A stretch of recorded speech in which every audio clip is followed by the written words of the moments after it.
हम शालिनी तिवारी रउरा लोग के बीच एगो बेटी के बियाह के गीत सुनावे जा रहल बनी।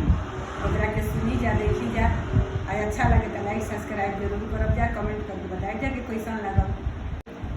अरे धानवा झुराइले रे खेता खरिहानवा, पानवा बरैया जी के पास, पानवा बरैया जी के पास।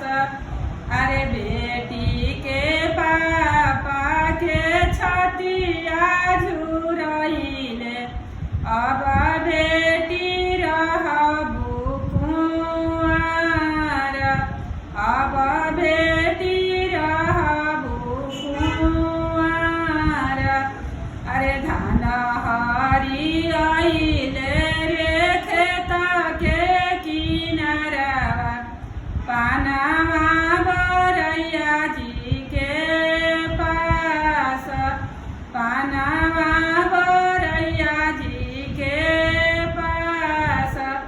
बेटी के पापा के छतिया हुलसले, अब बेटी करबो बियाह, अब बेटी रचबो बियाह।